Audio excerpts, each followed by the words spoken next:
अगर तुम्हें मुझसे इतनी ही प्रॉब्लम है तो शादी क्यों की? मुझे आपसे नहीं, बस उस फोटो से प्रॉब्लम है जो आपने सोशल मीडिया पर अपलोड किए। अरे इतनी सी बात और इतना ज्यादा ओवर रिएक्ट? ये इतनी सी नहीं, मेरी करियर की बात है। मैं मॉडल हूँ और मेरी इंडस्ट्री में कोई भी एक शादीशुदा मॉडल के साथ काम करना नहीं चाहता, इसीलिए अभी के अभी उन फोटो को डिलीट करो। नैना के गुस्से में ऐसा बोलने पर रोहित सोशल मीडिया से अपनी और नैना की सारी फोटो डिलीट कर देता है। नैना एक मॉडल है जिसकी शादी रोहित से होती है, पर उसे हमेशा हर चीज से पहले सिर्फ मॉडलिंग ही दिखाई देती है, इसीलिए वो इसके आगे अपनी शादी को भी कोई इम्पोर्टेंस नहीं देती। एक रात नैना तैयार होकर कमरे से बाहर निकलती है। अरे इतनी रात को ऐसे तैयार होकर कहाँ जा रही हो? Night club. बहू, इस तरह रात भर घर की बहू का बाहर रहना सही नहीं है। ओ प्लीज, ये छोटी थिंकिंग आप अपने पास ही रखें। मेरे प्रोफेशन में night club and parties normal है। ऐसा बोलकर नैना घर से बाहर निकल जाती है और रात भर पार्टी करने के बाद अगली सुबह घर वापस आती है, जहां उसकी सास सुबह सुबह घर की सफाई कर रही होती है। ओहो मम्मी, आप तो बहुत जल्दी उठ जाती है। चलो अच्छा है, मैं चली सोने। जब पूरी दुनिया के उठने का समय है तब तुम्हें सोना है, भला ये भी कोई घर वापस आने का समय है? Not again, mom. मैं आप और आपकी इन बातों से टायर्ड हो गई हूँ। अगर आपको ये सब सहन नहीं करना था तो रोहित की शादी एक मॉडल की बजाय किसी साधारण लड़की से करानी थी ना। सास को ये सब बोलकर नैना सोने चली जाती है, जिसके बाद वो सीधा शाम को कमरे से बाहर निकलती है तो देखती है कि उसकी सास और रोहित बैठे बैठे खाना खा रहे हैं। नैना भी उन्हीं के साथ डाइनिंग टेबल पर जाकर बैठ जाती है, जहाँ सारा तेल वाला खाना देखकर वो गुस्से में भड़क जाती है। ये सब क्या है मॉम? आपको पता है ना कि मैं एक मॉडल हूँ और मुझे अपना फिगर मेंटेन करने के लिए हेल्दी फूड ही खाना होता है, नॉट लाइक यू। फिर भी आपने सारे खाने में तेल ही तेल भर दिया। बस नैना, बिल्कुल चुप। पहले तो तुम घर में एक सुई तक नहीं हिलाती और मम्मी जो पूरा समय अकेले काम करती रहती है उन पर चिल्ला रही हो। इतनी दिक्कत है तो खुद ही खाना क्यों नहीं बना लेती? पर बनाओगी कैसे? तुम्हें तो मॉडलिंग, पार्टी और सेल्फी के अलावा और कुछ आता ही नहीं ना। मेरे भैया भाभी ने मुझे आज तक किसी काम के लिए नहीं बोला। मैंने जब जो मांगा वो मिला और इन्हें देखो, खाने के नाम पर कितनी बातें सुना दी। बस बहुत हुआ, मुझे अब यहाँ नहीं रहना।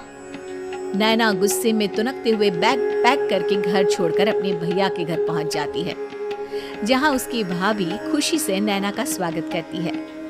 अरे क्या बात है नैना, ना कोई खबर ना रोहित साथ में, अचानक कैसे आना हुआ? मैं तो उस घर को हमेशा के लिए छोड़ आई, दोबारा कभी वहाँ वापस नहीं जाऊंगी। ऐसा बोलकर नैना घर में आकर मजे में सोफे पर बैठ जाती है, जिसके बाद अब वो पूरे ठाठ बाट से अपने मायके में रहने लगती है, जहां उसकी भाभी सारा काम करती और नैना अपने मॉडलिंग प्रोजेक्ट करते हुए बस मौज में बैठकर खाती। नैना, आखिर बताओ तो सही कि तुम्हारे ससुराल में ऐसा क्या हुआ जो तुम्हें घर छोड़ना पड़ा? बस उन्हें मेरा लेट नाइट पार्टी जाना और कोई काम ना करना पसंद नहीं था, तो मैंने वो घर छोड़ दिया और यहाँ आ गई। नैना की बात सुनकर उसकी भाभी हैरानी से उसे देखने लगती है, पर कुछ बोलती नहीं। इसी तरह कुछ समय बीतता है और देखते ही देखते अब नैना के पास मॉडलिंग के प्रोजेक्ट्स आने कम हो जाते हैं, जिससे नैना बहुत परेशान रहने लगती है। ऐसा कैसे हो सकता है? मैं इतनी सुंदर मॉडल हूँ तो फिर भी मुझे काम क्यों नहीं मिल रहा? देखो नैना, काम में ऐसे उतार चढ़ाव तो आते ही रहते हैं। आज नहीं तो कल तुम्हें इससे भी अच्छा काम मिलेगा। तब तक अगर तुम चाहो तो घर में खाली बोर बैठने से अच्छा है कि मेरी मदद कर सकती हो। नैना पहले तो घर के काम का नाम सुनकर नाक चढ़ाती है, लेकिन फिर कुछ दिनों तक कोई काम न होने पर बोर होकर अपने आप भाभी की मदद करने पहुंच जाती है। इसी तरह धीरे धीरे उसकी भाभी नैना को घर का काम करने के साथ सारा खाना बनाना भी सिखा देती है। एक रात नैना और उसके भैया भाभी साथ बैठकर डिनर कर रहे होते हैं। पता है, आज का सारा खाना नैना ने बनाया है, मैंने तो बस आज थोड़ी सी ही मदद की है। मानना पड़ेगा नैना, खाना तो बहुत स्वादिष्ट है। आखिर मेरी बहन मल्टी टैलेंटेड जो है, मॉडलिंग और घर दोनों एक साथ बखूबी संभाल सकती है। और फिर जब मदद करने के लिए घर में कोई दूसरा इंसान भी हो तो फिर दिक्कत ही क्या। मेरी बहन चाहे तो उसके लिए कुछ भी इम्पॉसिबल नहीं है। भैया की बात सुनकर नैना को अपनी सास और रोहित की याद आ जाती है। भैया, मम्मी और रोहित ने कभी मुझे मॉडलिंग करने से रोका नहीं। वो तो हमेशा हर चीज़ अकेले संभालते आए हैं और मैं हर काम खराब करती रही।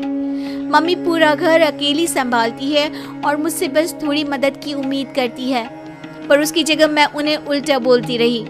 गलती मेरी है भैया, मुझे अपने ससुराल वापस जाना चाहिए। जानकर खुशी हुई बहना कि अब मेरी छोटी सी बहन समझदार भी हो गई है। इसके बाद नैना अपने ससुराल वापस आकर रोहित और अपनी सास से माफी मांगती है और बाद में खुशी खुशी अपना मॉडलिंग और घर संभालते हुए ससुराल में रहने लगती है।